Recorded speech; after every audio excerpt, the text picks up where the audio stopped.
Good morning, afternoon, and evening. Welcome back to the Liberal Artist Podcast. I am your host, as always, Bodio Papula. With me, I have Kaylie Horowitz. Yellow. And Andy Gibby Gibson. I want to be famous, except that I don't. Happy Pride, y'all. Happy Pride. Woo! My favorite way to celebrate Pride is acknowledging the King of the Hill remake. Or sequel. New season. Hell yeah. Gay icon, Hank Hill. That is an interesting pastime. Yeah, man. A very specific one at that. No, dude, King of the Hill is coming back, and I'm cautiously optimistic about it. Right? Mm. Yeah. It feels weird to have hope. Right. It is the original creators, and all the original cast are coming back, which is exciting. It's modern time. Apparently the synopsis is Hank and Peggy have been living in this distilled perfect form of Americana created in Saudi Arabia. Because he took a propane job in the Middle East for a nest egg for retirement. So they're retired, okay. and they're coming back to Austin in 2025. Arlen In Arlen in 2025. Okay, but Texas. It's still Texas. It's still their old house. Bobby has been living there. Bobby's 21 and a restaurant owner. German sushi fusion restaurant. Fuck Good yeah. for Bobby. Honestly, good for him. Dad, I got fusion restaurant, Dad. That's my sushi. I don't know you. I don't know yet. Sorry. As the resident King of the Hill stan, it is my favorite anime. Yes. And I always get excited whenever there's news about it. Normally, I'm very against reboots, remakes, anything of that I feel like that has been pretty established on the pod. Yes, we like new things. We don't like it when you tread all over our memories. Leave the memories alone, Disney, and your shitty Lilo and Stitch movie. Got him. No, we're having fun here. It's Pride and it's King of the Hill. Wrath Month is next month. It's Pride Month right now. True. I was very excited with the trailer, with just how much attention to detail there was with the progression of time. You see new neighbors moving in, you see Bill starting to cough, and then all the other people in the alley start wearing masks, and it's just I'm not shocked that Bill caught COVID first and that Dale is wearing the mask under his chin. No. It's very promising, and I like that it feels like a natural progression for all of them aging as well. It kind of feels like coming back home for me. Right. King of the Hill is my slice of life anime that I like to put on in the background. But it's one of those shows that's so grounded that it's man, I found myself thinking, I'm man, I wonder if Luann and Lucky had kids. I wonder what school Connie got into. Yeah. And I'm talking about these characters like people I actually know, and I'm these are cartoon characters. Well, it's because it's so grounded that it feels like people that you actually know, because they're based on people that you would know growing up in the South. I know that Texas and the South are two different entities. It's a very square and rectangle situation. Sure. But it's familiar enough with the people that you see at church, the people that you work with, the way that people just operate and how weird normal people can be. Yeah. That it just feels natural, and that's where so much of the comedy comes out of, and that's why I love it. It's fun. This has been the episode on King of the Hill. It's definitely one of those shows I watched as a child, because I think King of the Hill started 98, 99, something. Yeah, and something it was like that. the first thing on the block for Adult Swim every night. Yeah. I never thought King of the Hill was funny until one day when I was 16. And I sat down and watched it with some life experience, and I was oh, okay. King of the Hill isn't funny till you've had your first job. Yeah, until you've had your first job, your first heartbreak, and you know that how people are, then all of a sudden it's I get At 13, peak adult animation is Family Guy, maybe American Dad. Right. at 16, 17, that's when King of the Hill becomes peak adult animation. Dude, it's so true. I am going to mention the Hawaii space movie. Dun, dun, dun. This week in pop culture. What's interesting to me. Roll the ticker banner, quick. This week in pop culture with Bo. What's interesting to me is that movie is done very well critically, and I assume financially because it's Disney, so it's always going to do well financially. But the general reception has been extremely negative. Yes. Right? Like, I'll go in and I'll read professional reviews, and they're like, no, it's pretty good, and they take a nice spin on it. And then I'll go to like Reddit or TikTok. Or they are Instagram, roasting the ever-loving shit out of this movie, out of the director, the writers, everyone except for like the actors, because like y'all are just here to do a job. You Thank had no God. say. That usually You're clocking happens. clocking out. That usually happens, right? People will take it out on the actors, and I guess enough time has passed to where we've all recognized We've that's not learned the a right little. thing to do. Yeah, thank God. Good character growth, development. Good job, y'all. Good job. Took us 20 years. You know where they didn't develop the characters? In the writing. In the fucking movie! Well, they did, right? It's just... But wrongly. The direction is a little gentrification-y. Right, because Ohana means family, and Ohana also means leaving the only remaining member of your family in the care of a different family while you go to the mainland to go get a degree in marine biology. What the fuck, Disney? Which is weird because they live in Honolulu and the University of Hawaii's right there. Yep. It's like, almost as if the movie was constructed in such a way to downplay the benefits of native and local resources, family, and connective ties. Right. And the hope is that wasn't intentional. Right? I hope. I really do, because otherwise, what the fuck? Because it's kind of like the Wonder Woman 84 thing. When we watch the movie and it's like, hey, that guy is not her boyfriend. We need to have a conversation about consent.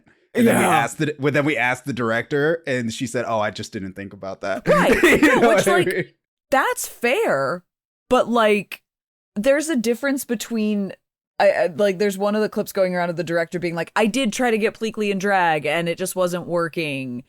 Like that was a big hold to do." Corporate said no. Coward. Which I'm like, okay, so we did have that conversation, but like, there's so much more that I hold you in so much higher contempt for when it comes to degrading the core of what the original movie was. The core of that movie was about found family, finding your place, like the ugly duckling found where he belonged. That is what that movie is about for both Lilo and Stitch. They help each other in ways that they recognize and don't recognize, like make their lives and their familial relationship stick. This ain't it, fam. This ain't it. And cutting Gantu is a weird choice. I imagine that a lot of that was financial. And that's what I thought too. Stitch was I'm probably very expensive. Right. You're making him screen. Super animated, super cute, super like in the weeds of everything. I'm like, that is expensive CG. I understand you not wanting to animate a giant sexy fish man. Sure. Pause. No, Kaylie. No, that's not pride. my take. It's pride. You get one. No, that's fair. That's. I will say, Gantu is not on my hear me out cake. That is fair. Many other people, not me. Yeah. What about Gantu in that like crop top or with like the tied off the towel? Like, Gantu out of the shower. I forgot about that one. I was just talking about where he's got like the knot at the bottom of his shirt. This is the real metric by which I measure that movie. Watching, like seeing clips of this, I'm like, this is not a world in which I can envision the Lilo and Stitch series happening in. You're not fun enough for that series to follow next in the adventures of these characters. No. I guess that is kind of tough because Lilo and Stitch, of all the like weird side Disney movies, it's definitely easily the most beloved. Oh yeah. And there's a whole canon. Like Lilo and Stitch TV series is like 3 movies and 4 or 5 seasons of television. I want to say so, Yeah. It got an episode out of us, so you know it's got something. It was good. It was a good series. Like, and again, it was targeted for little children.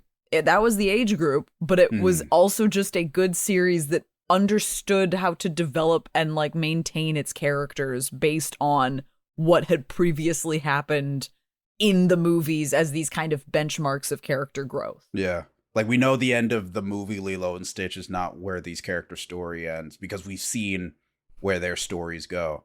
Yeah. Like, there's 625 other experiments and they meet all of them. No, actually, this movie ends. Sorry, Stitch leaves Hawaii to go become an Elvis impersonator. Sorry. Hawaii is right there. It's down the road. Nani has a car. But we have to go to Graceland to do that, not Hawaii. Why? Look, this whole fucking movie is just a vehicle to get people to go to the Disney resorts in Hawaii. It absolutely is. That's all it is. Are there Disney resorts down there? I didn't know that. Oh, yeah, there are. They started, like, wrapping development when Moana was coming out, and the voice actress for Moana was, like, doing, like, commercials for them, basically. There was an interest with Lilo and Stitch, and then Moana happened, and it was all downhill from there. Dude, that's great. That must have... It's not enough just to have the fake-ass Polynesian resort at the Disney property in Orlando. No. We gotta go fuck up Hawaii, too. It's just, I'm trying to put myself in that same, how I would feel in that position. You know, it's like I do this, like, great Nigerian story for Disney, make it a Disney animated movie. And they're like, all right, Bodio, so your next job is we've made a hotel in Lagos. Here's the script, you're selling it. I would feel so shitty. Right? I don't know if that actor, I don't know if those actors did. Huh? Yeah, I don't know if those actors did. I don't know if they're cool with that. That's not my culture. I'm not gonna step on their toes. I know if that were me and mine, there'd have to be a lot of zeros for me to consider it. Right. You know? How much am I willing to sell out my soul for? You know? Right. It's like the end of that SNL sketch, like for Cars 4 with Owen Wilson, where he's just like, guys, I'm not going to do this to Lightning McQueen. He doesn't say these things. And they bring in a check and he's like, so this comes in every month? Every month. All right, let's keep rolling, guys. It's true, man. Money is important. And the mouse has plenty of it. And the mouse has too much of it. The mouse has too much. Let's get into a movie that made no money. Good segue. So the other day, 3 episodes ago now, we did, maybe even 4, we were doing a little JoJo's, and Kaylie, in her infinite wisdom, forgot the name of JoJo's Part 3 was not Stardust Crusaders. No, I did not forget that it wasn't Stardust Crusaders. But I searched JoJo's Stardust and like it filled in the like blank of like, Stardust, JoJo's Stardust Crusaders, like Part 4. But in the searching of like, oh, here's the wiki, here's episode, like summary, like just kind of recap, refresh, and just like getting my brain together, looking at materials related, at the bottom of the page was a wiki page for a movie called The Stardust Brothers. And maybe it's because these are both Japanese properties that's why my internet search was like, this could be relevant, right? This is so totally related to JoJo's Bizarre Adventure, right? Mr. Google was just like, I'm going to ruin this whole show. This is why Google shouldn't have AI, bro. That shit doesn't know what it's doing. And so I went to the Wikipedia page for this movie and I went, what the fuck is this? Because it looks and feels like something that I kind of hope Araki would have like encountered at some point. Araki would have only made this on like a bad acid trip. Right. And that's Araki that we're talking about. Well, and that's why I thought maybe there's a connection there. Like, because this is a movie that came out in the 80s. I'm like, maybe this is something that he saw. It's very weird and esoteric and strange in its fashion and look and vibe that I'm like, you know what? Maybe Maybe that's one of these random ass things he saw when just pulling inspiration together for JoJo's. I have no idea. But foolishly, I went and pitched it to the squad. and we watched it, man. It's Legend of the Stardust Brothers.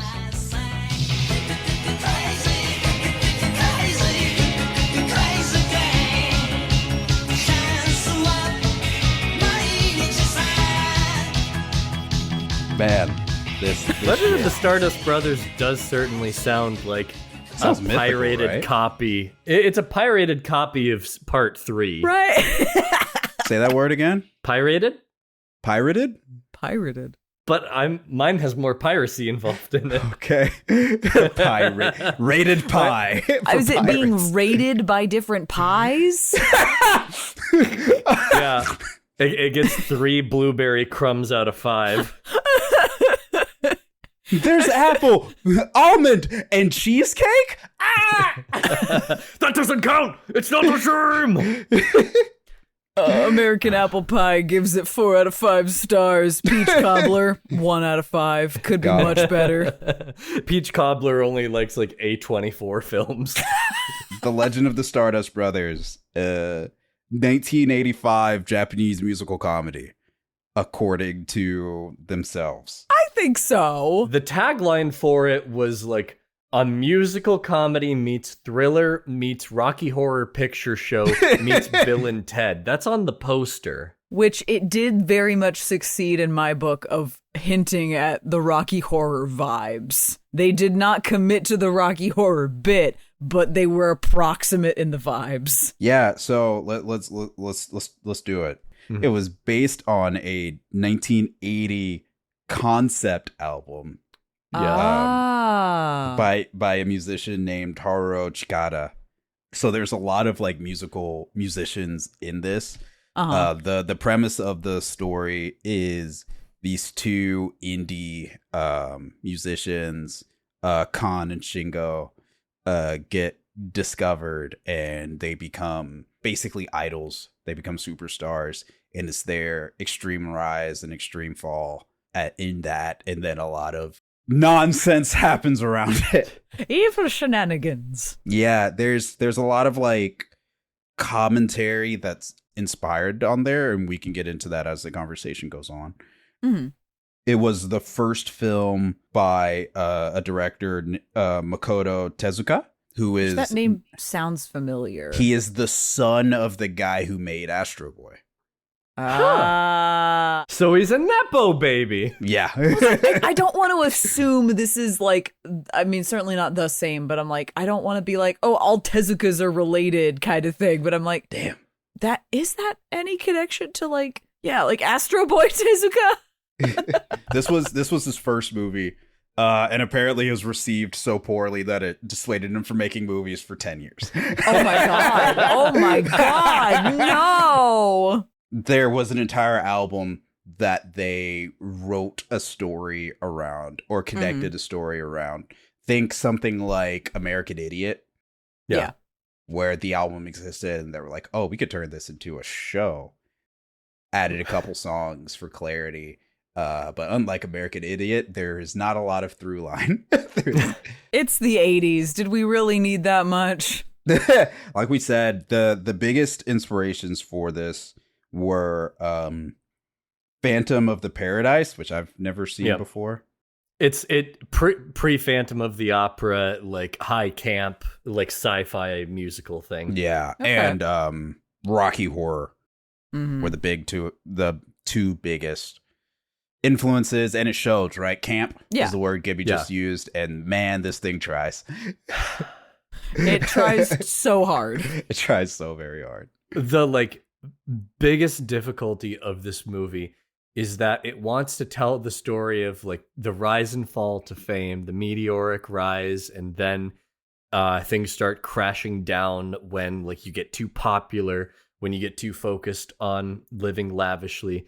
The problem is that plot portion takes up like 10% of the movie. Most of it is just fucking around with like, here's a music video for one of these concept album songs. Let's breeze through the plot as quickly as we possibly can. Well, and I think that is maybe kind of the point. Like, in some ways, it's that, like, yeah, y'all, and maybe this, again, is speaking out of a perspective from 2025 where, yeah, this trope is beating the horse to death and then some. That idea of the, like, yeah, the meteoric rise, the horrible crash landing of a fall, and is there a redemption? Sometimes there is, sometimes there's not.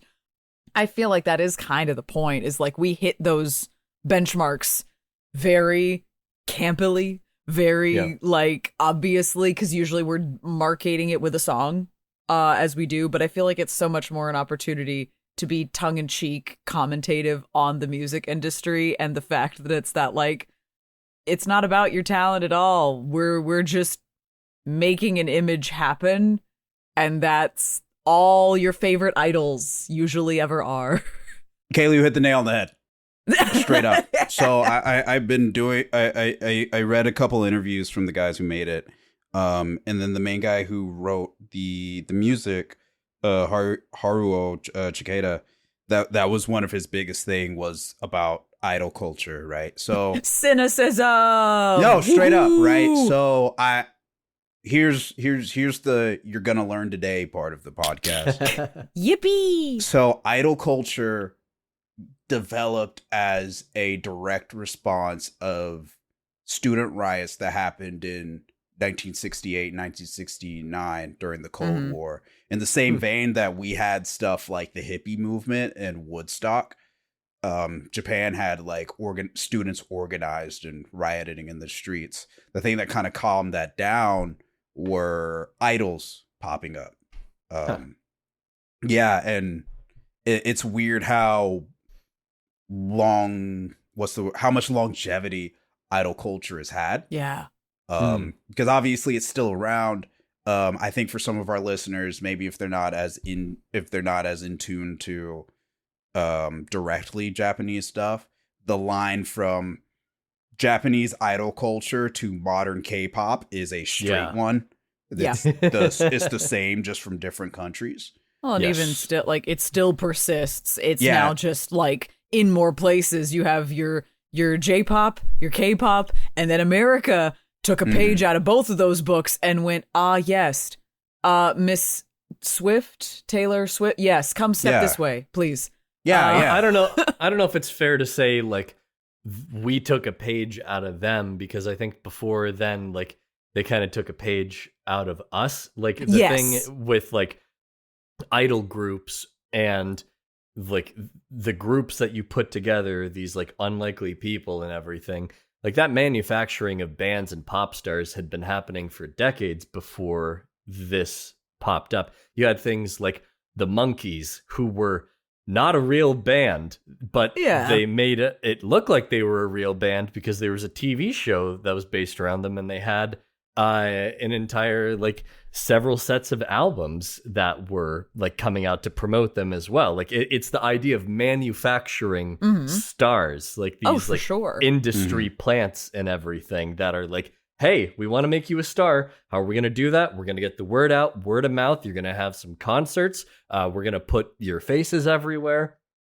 and then you're a star. Yeah. And I mean, and part of that is like, hey, we're going to make this because we want, can we go see the Beatles? No, we have Beatles at home.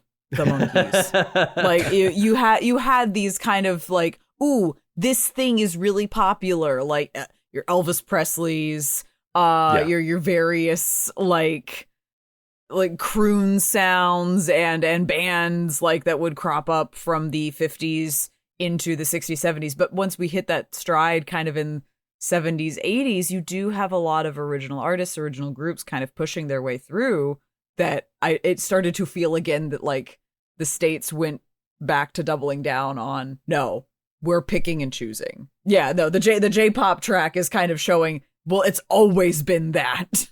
Yeah, to go back to idols, like the whether it's true or not, I haven't really been able to tell, but like the kind of consensus is, oh, well, let's keep these kids distracted. Here's a bunch of cute girls dancing and singing. Bread and circus. Yeah, and like we were saying, the musical talent of the individual idols was never as important as their physical presence, as their charisma, as them being like these kind of these kind of like what's the word I'm looking for, ghost lights of society, where they can stand there and be pretty and then like shake hands and kiss babies. And then they also have this undercurrent. A lot of the driving appeal for idol culture is 40 and 50-year-old men find these little girls hot. Yeah. So that's kind of like our base advertising situation, and then everything else we get down from there is money. Which, when you think about that in the 70s, and that's kind of like how that's like the floor of Japanese modern pop culture. All of a sudden, a lot of other tropes in like anime and manga and how women are generally presented is like, oh, all of a sudden that makes sense. And we're kind of, I feel like we're kind of at that point where it's the same argument I always have with Disney villains, is right. It's like, look at all these traits of queer people. And it's like, is this what we think they look like, or has it become so common that this is just what it is now? Right. Yeah. Which is kind of like a meta-analysis. You look at idol culture and anime, and it's that meme with the two astronauts, and it's just like, wait, it's all patriarchy? Always has been. Right. Yep. Well, and you have that kind of from the top down as far as your age and demographic, but then from the bottom up, you start with these like older teen, young 20-something idols, and little girls will look up to that and go, I want to be like her. Like I love her music, and you don't know enough as a little kid to know if it actually sounds good or not. But if you like it, you like it. And you go, I want to be like that. If it's popular, it has to be good, right? Yeah, exactly. That's what popular means. Yeah. I'm listening to it all the time. It's everywhere. My friends and I talk about it. I want to be just like her. I want to walk like her and sound like her and look like her. And that's where the money is. Yeah. And not just that with like the female pop stars, but like the male pop stars, like in this movie, like, oh, they're so cute. They're so cool. Like, I want to chase them everywhere. And that's what this movie is like. Parodying. It's what it's going into through the perspective of a male idol group, because it's written by men. That's just how it is. And there are male idol groups. They're just not. What the fuck are they called? BTS. BTS? Is that what it is? Okay, thank God. I thought I got it wrong and I freaked it out. It's the biggest Korean one of the last 10 years. That's ignoring SHINee. Yeah. That's ignoring Super Junior. That's ignoring Big Bang. No, I am not. She's just going into a name generator. Right. No, I had a phase, okay? Okay. Is it a phase when you're still playing Hatsune Miku games, Kaylie? Hey, that's a different kind of she didn't phase. She didn't say the phase ended. This phase was me. It's an ongoing phase. This was me trying to learn the mirrored version of dances of these like Korean boy band like music video routines in my bedroom at 11 o'clock at night as a 16-year-old going, yep, this is totally working. This is going great. Anyway. Concept album turned into a wannabe Rocky Horror Picture Show. How successful were they? I'm assuming not much. Yeah, it says it's both Bill and Ted and Rocky Horror, and it's neither. Neither of those things. It's not Bill and Ted is such a weird pull. Is it just because it's two dudes? I think it's on because like it's two dudes. Shenanigan adventures. Is that it? Yeah, wacky shenanigans. Keanu Reeves, Shingo is not. They're kind of opposites, but not. Like, is that it? Well, the thing is, Bill and Ted aren't even like opposites. They're friends. They're like the same doofy California stoner. Yeah. Also, I love Bill and Ted. I don't love these guys. You don't love Khan and Shingo? Come on. I like Khan. I don't like Shingo. I hate them both. It's a problem because so they're both assholes for different reasons. Yes. Yeah. Khan is a womanizer and a fop. And then Shingo's just mean. Shingo's just mean to people. Shingo's a jackass. Yeah, he just sucks. But he's so stupid that I love it, honestly. Well, the thing is, they're parodying like different genres. Like when Khan's song comes on with London Boots, immediately I go, that's Billy Idol. Yeah. That is like the mid 80s. We're not snot-nosed punks anymore. Punk-ish mainstream sort of. And then Shingo comes on. Around Akasaka. It's like 80s new wave. Yeah. Like these are like the genres that they're going for. And I'm like, I pick up on like the kind of characters that they're being. Like one's more on like the whiny pop star level. One is more like the I'm the cool guy. What was the name of like the like Japanese equivalent of the greasers from Yankees? Yeah. I don't know if that's perfectly accurate, but like I think that's the like the vibe that they're going for. Maybe. One of the ones we mentioned in the JoJo episode. Yeah. Like Bansho. Josuke bases like his similar to that. We cut to London Boots into the grungy like basement venue, and I'm like, this is what we were talking about with Jotaro. Aha! Yeah, I that kind of like Japanese like version of like punk-ish. Yeah. What's interesting is so this, if it wasn't obvious, this movie was made on a shoestring budget. Oh, it's cheap. But for that, I gotta hand that to them that they did well with the shoestring. You know? Did. They certainly had a lot of sets. Yeah, yeah. They did. But the only trained actor was the actor who played Marimo, the girl. Really? Everybody else was fresh. So Kan and Shingo were musicians. I think they still are. I don't know. They were like buddies with the writer. Or buddies with the guy who made the concept album. That's what it is. Yeah, with the writer, them and the producer. So the main producer is the scary dude who wears like aviators. Yeah. And Kaylie and I thought he was a white guy, and we freaked out. He is not. He's British Japanese. Oh, interesting. But he's also a well-known singer from like the 70s. Which makes sense. That tracks. Yeah. I was like, you look like you're somebody that I just don't recognize, but you, like your aura and presence in this film and the way we're holding on some of these moments make me think that you are somebody that an actual Japanese audience would know. Yeah. It was the sideburns. Let's be honest. Right. Yeah. Well, his sideburns were kind of like his trademark. Yeah. Right. Because I think he sang like country music or something. I don't know. I didn't look too deep into it. but those three, and there are a couple other cameos, Japanese performers of the time. But again, Marimo's actress is the only one who was actually a trained actor. Everybody else, they were just kind of like, want to be in a movie? All right. Yeah, I got 5 minutes. Yeah.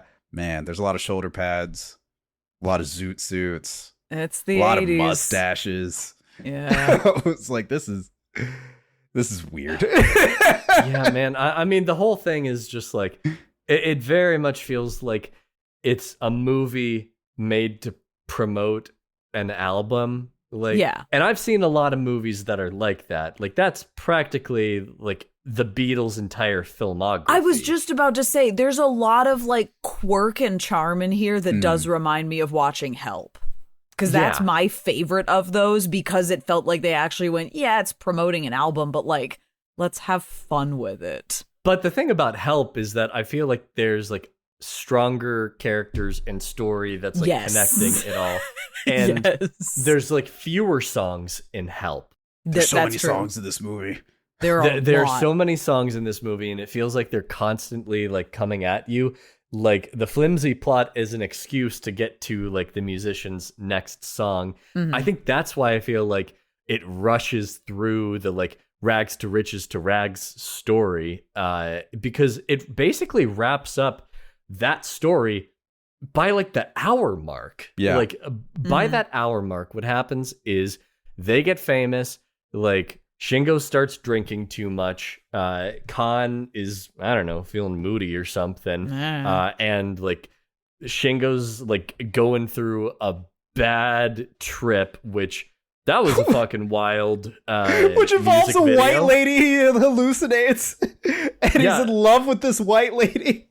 This white lady just like removes her mask and becomes a brain monster all of a sudden. Well, there's your thriller moment is in this one sequence of Shingo's bad trip, because otherwise I'm like, I don't get where thriller is anywhere else. They laced his weed or something, bro. That shit was crazy. That's not allowed in Japan. Like, they'll stop you at the border for that shit. They arrested Paul McCartney for that shit. The whole deal was, it goes through that, it wraps that up while it's also introducing a new character where they're like, we have a son of a politician that we would like you to promote. And also he's David Bowie. So he's going to do quite well. And so while their star fades, Kaoru's star ascends, and you're thinking, okay, so maybe like there's something interwoven in their stories where they're going to like rise back as like his opening act or something like that. No, they do one sad music video in the rain, and then all of a sudden the next 40 minutes of it basically become a wacky Benny Hill style chase where they're like, oh no, our fan club president and now new star Marimo is kidnapped, maybe, by Kaoru, who's evil? Very strange to introduce a villain 3/4 of the way through the movie. Yeah, like, we need a bad guy. It's like fucking Darth Vader pops up in the third act. It's just like, where did you come from? Question for the table. Uh-huh. David Bowie. Yeah.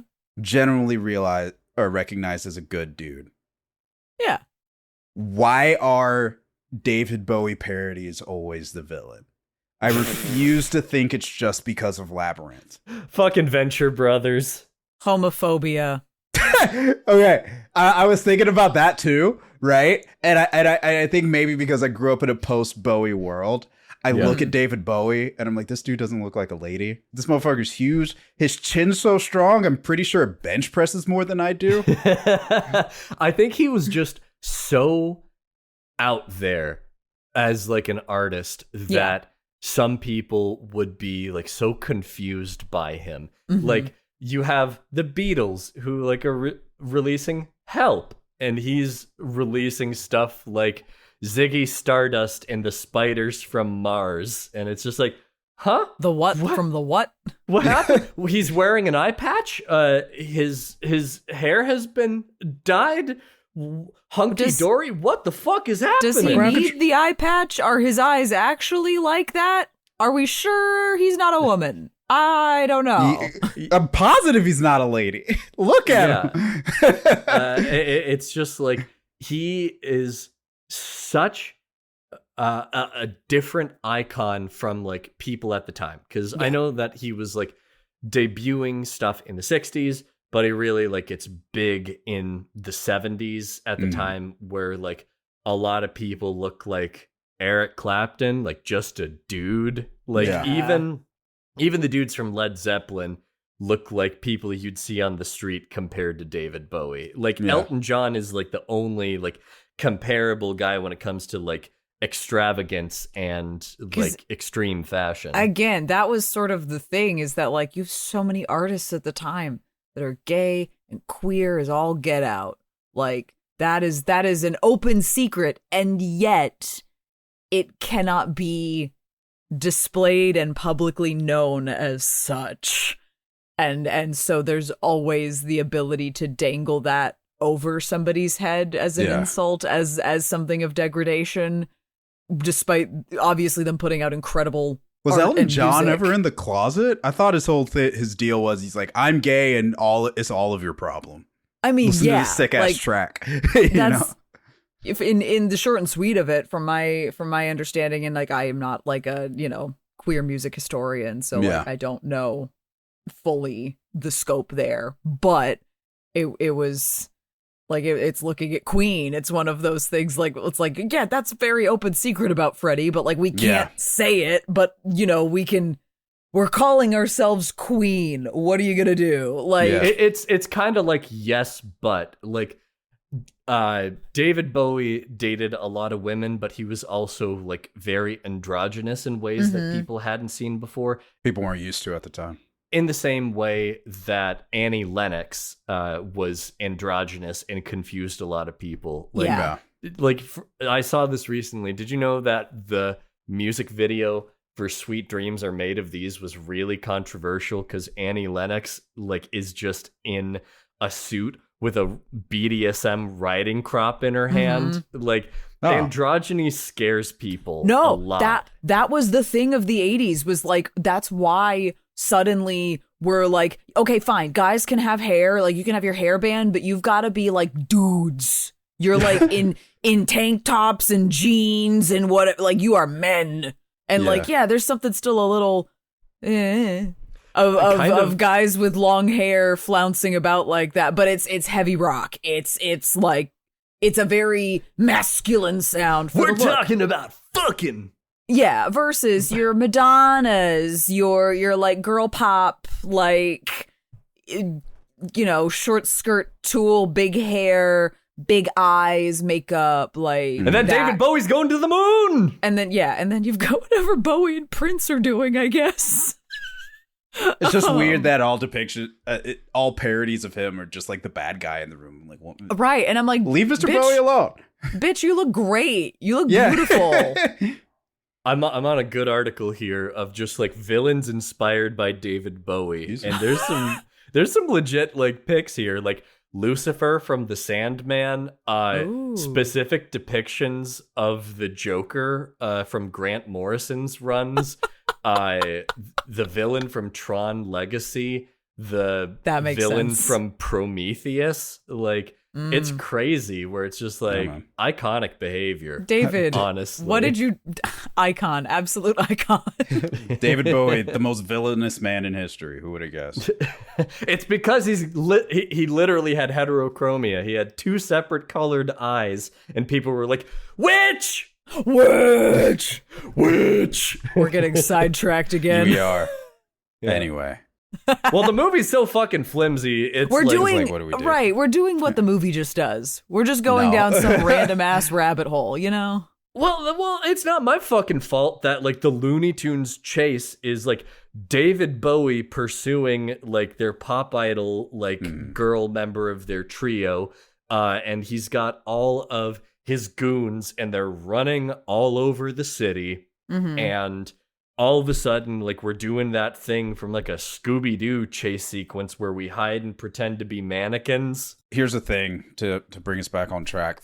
So, part of, we already spoke about the origins of idol culture. It's always been corporate. These guys took that a step further, where they're like, and guess what? The idols exist just to, like, keep us in line and keep us in straight. And it's the shadow government, you know. But not in the fun way. It's about to get real bad, kids. Yeah, it's not Shadow Wizard Money Gang. It's a really bad prosthetic of Hitler because nobody who they asked wanted to be in that role.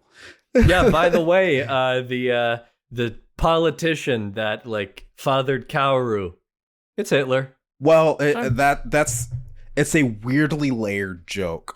Yeah. So the phrase that people use for, y'all know I know Kaylie knows this trope, but y'all know the trope of grown men who are like idol fanatics. They'll come in like headbands and they'll have glow sticks and they'll be like wearing the idol's merch and all that stuff. I think I'm too offline for this. Yeah. Well, it's a super Japanese thing. They put it in an anime all the time. Yeah. Okay. The same phrase they use to describe those guys is what they use to call the Nazi SS soldiers. Not in a way that's like political or anything for them, but it's just like that's the kind of fanaticism they're describing. So what are what's the name? Do you know? Straight line. I'd have to look at my notes if you want to. Are these fans just called fucking stormtroopers? No. It's not that serious. This is a quote from a New York Times article from 1983. That goes that went into Japanese idols straight up. Hell yeah! We're gonna do a block quote in the middle of this podcast. Oh. You know? How do we do MLA formatting in a podcast? Just do Chicago; it'll be easier. So the writer of this article from '83 was interviewing somebody who was actively an idol. So when I say her name, Hayami is her last name. So we'll go through it. The popularity of singers such as Miss Hayami and others who are barely into puberty is explained by social, demographic, economic, and sexual factors. With personal wealth rising and families having fewer children, Japanese teenagers receive plenty of money from their parents, and these young people are not bashful about spending it. The money goes not only for the records and tapes of the idol singers, but also for dozens of related products, t-shirts bearing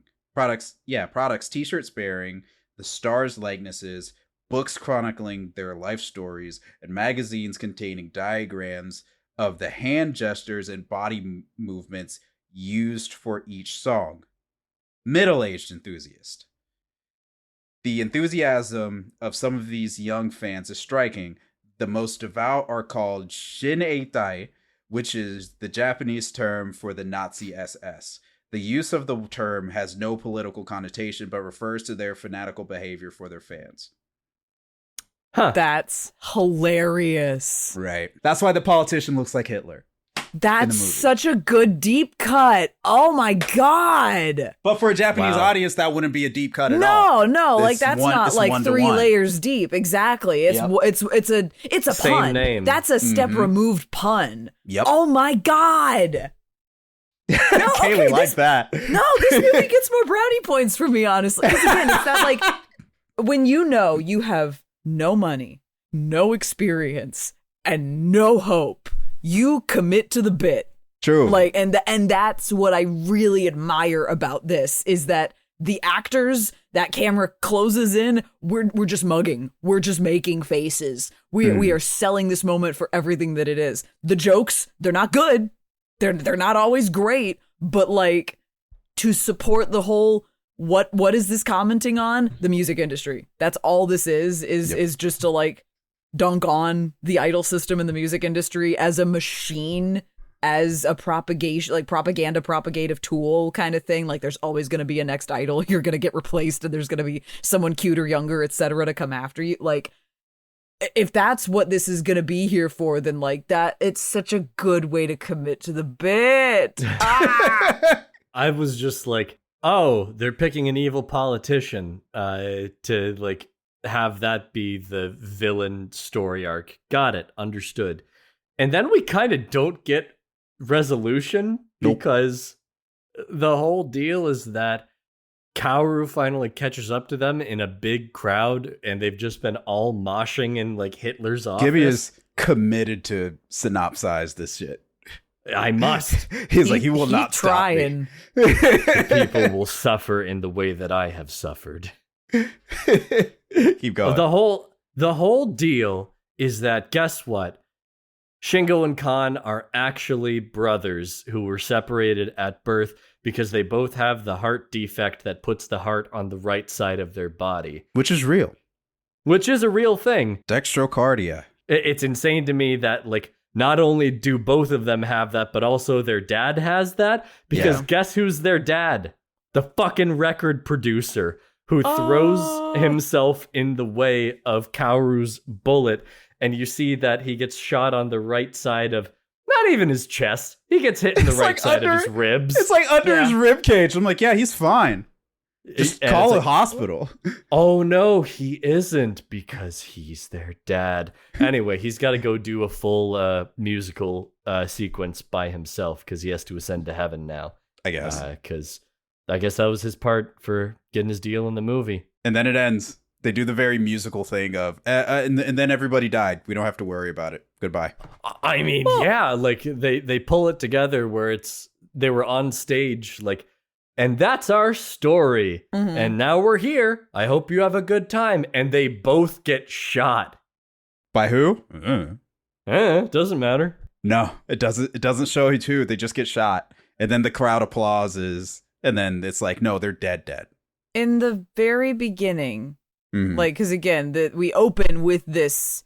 They're at, and that was the other thing. I was like, ooh, there is some kind of artsy choice happening here. Because the club that they are playing for is very Art Deco styled, 20s, 30s, especially with the makeup. We're doing very heavy, like flapper, like or not even flapper, but like actress, like movie star of the 20s and 30s big Cupid's bow lip, thin, teeny eyebrows. Like, we're playing with that look across a lot of, like, men, women. Like, we're androgenizing a lot of these just randos in this crowd at this club that they're playing at, which I was like, ooh, okay, this is a very deliberate choice.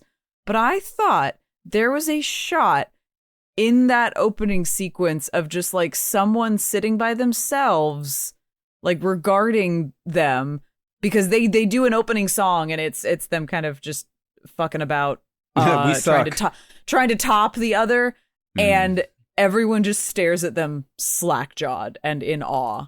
I guess you're not ready for that, but your kids are gonna love it. But I thought there's a shot of somebody sitting by themselves at a table that I thought was the same actor that played Kaoru. I don't think so. That I was like, is this the implication that's like, remember this person, remember them if you can. Because you're right, but spoilers, by the end, they are just shot dead on, and nothing indicate nothing. They close the curtain, there's wild applause, we open the curtain again, and they are still on the ground. There's some lines near the end of the film that I think kind of wrap it up. Because the premise, like Kaylie was saying, is it's 2 years after they've had their rise and fall, and they're still trying to have another rise. Mm-hmm. And they're telling this crowd at this random club they're performing their story. And they get to the end. Shingo and Khan are doing a very Japanese voice of reason, strange person style comedy bit. Like, it's very real to that. One of them says, "Hey, we skipped a bunch of details. Don't you think that was too shallow?" And the other one says, "Nobody cares." Yeah. Just like, well, glad to know how you guys felt about this. I also appreciate at the beginning of it, when they're doing that, they do a fourth wall break. Like, one of them, like, speaks directly to the audience, and the other one's like, "Hey, don't do that. Like, we know it's a movie, but it's taboo. Don't that's taboo. Wall. Stop that." Yeah. Yes. No, like, we do so much in the beginning of this that sets up, like, it set up a lot of, like, this doesn't have to be good. I'm already having a fun time. And not only that, but also there's a lot of good technical work in here too. Like, there's a moment where it's not like good. There's a lot of bad green screening for sure. But there's, in that beginning sequence, they're in full color. They're wearing these silvery spacesuit looking costumes, and they're trying to get the audience in black and white to engage. And I can't remember who it is, but either like Khan or Shingo has grabbed a woman's arm that's in the audience. Yeah.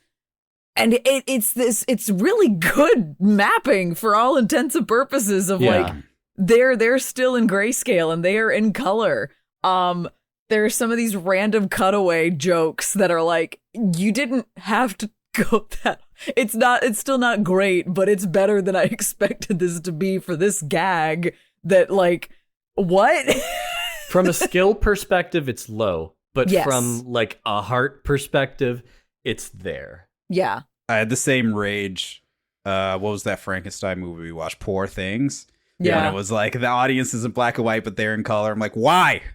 Just make it all in color. But that's here I'm like, I'm getting Roger Rabbit, because clearly there's maybe some kind of a that movie is in color the whole way. But like, we're doing the mapping on purpose. Like, the Roger's not actually there, but Eddie's picking him up and throttling him for a reason. And so, like, that kind of stuff where I'm like, that's really cool. We could do that. I don't know if it matters much here or if there's an artistic level to it. Yeah. But like, I don't know. I did also love, I think one of my favorite stupid jokes that had no merit to be in here and also no reason to be as funny as I thought it was, is when the two of them meet Marimo for the first time, when they're going to meet the president of Atomic Studios or Atomic Promotions, and she's in a scuffle with the security guards. They're like, she keeps trying to sneak in here and she can't sing and she wants to be a singer, but they call her Turtle.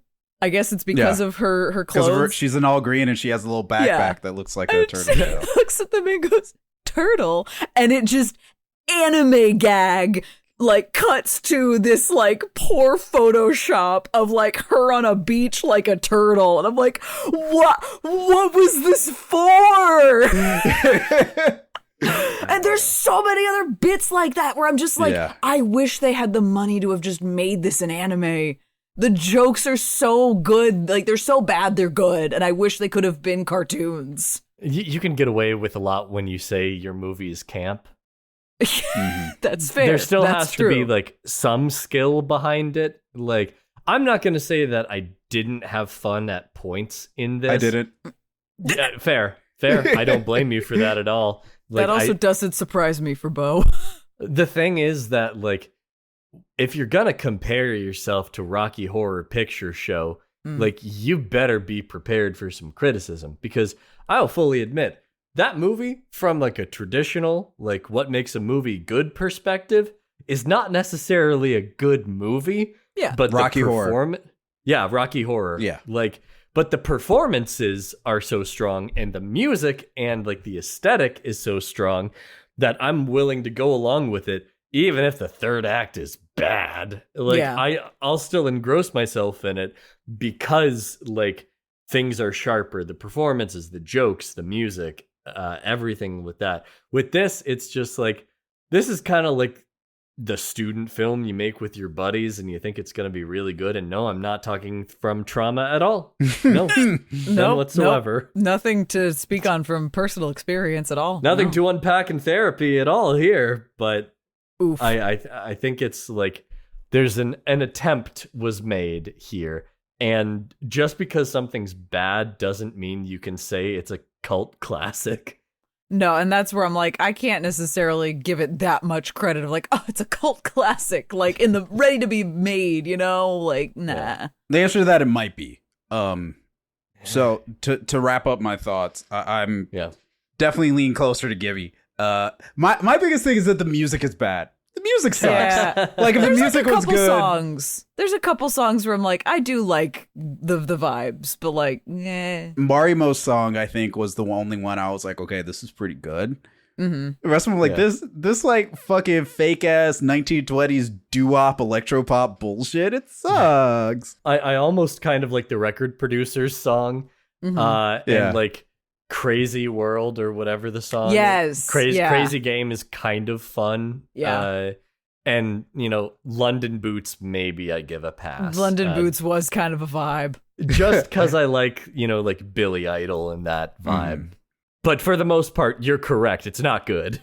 But I think if you have like a specific cultural standpoint, i.e. if you're a Japanese person, that this could be something like The Room, Rocky Horror for you.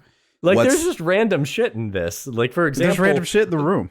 Not only that, but like, did you know that the creator of Lupin the Third makes a cameo in this movie?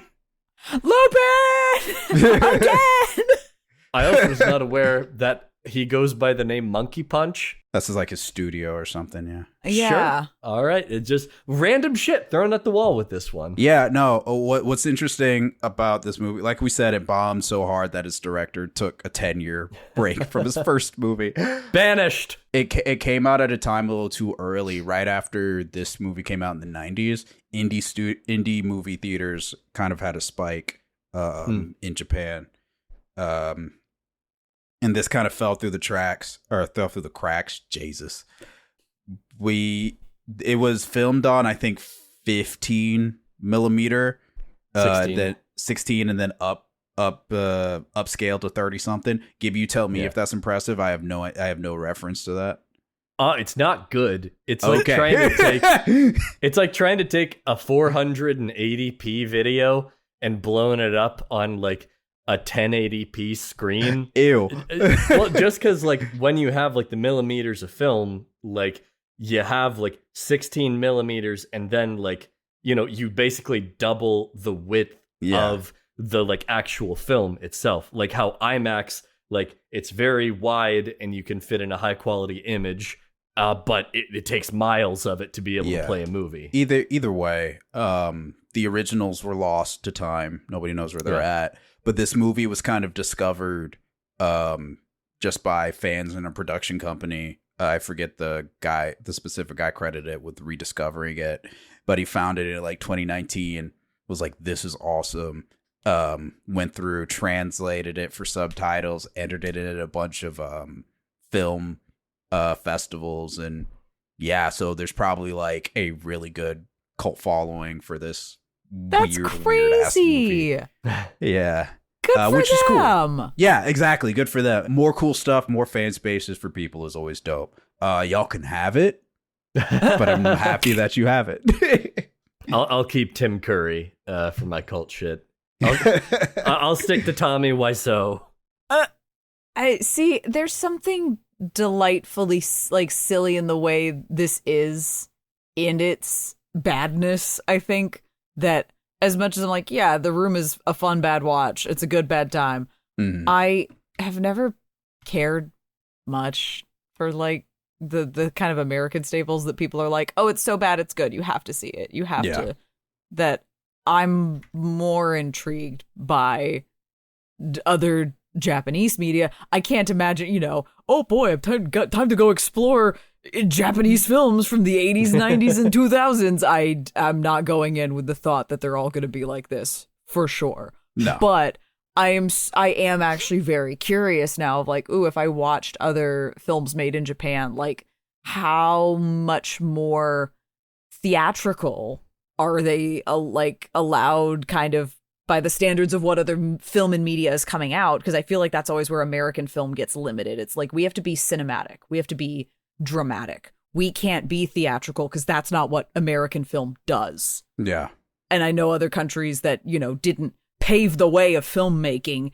You get a little more wiggle room and people aren't scrutinizing what you're making. Melodrama and camp are way more exactly common than they are in American films, for sure. C, K, and J dramas. Yeah, watch any Nigerian movie. They suck. They're so bad. Watch some Bollywood shit. It's gonna get wild, yo. And that's so I'm like, I'm actually really curious. Like, with this is my first like impression. Really, I think this is the first time I've watched like a Japanese film like yeah willingly and with no expectation of what it is or what's gonna happen.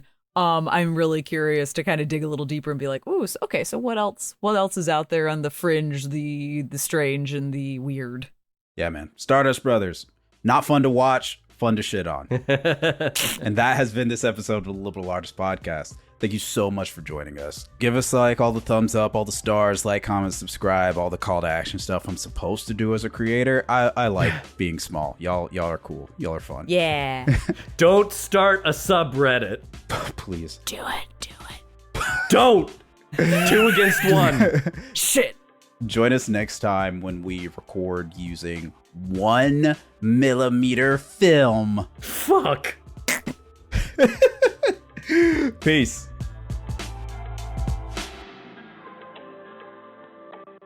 The Liberal Artists Podcast premieres every other Thursday on your favorite podcasting platform. The show is hosted by Bodio, Kaylie Horowitz, and Andy Gibson.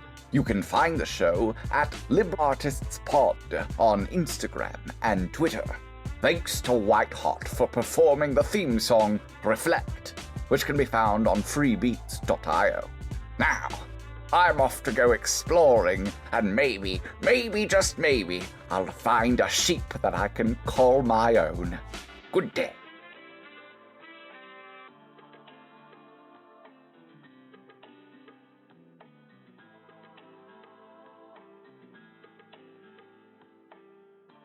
Editor Gibby, do whatever the fuck you want with this. Elevator music. You know what? I'm not even going to license any music. Kaylie, keep going. No, keep going. Put her on the fucking spot. Dance, woman, dance! This is the official song of Pride 2025. A remix is going to come out with Ariana Grande. I can't find... It was in the New York Times one. There we go. I found it. Ah!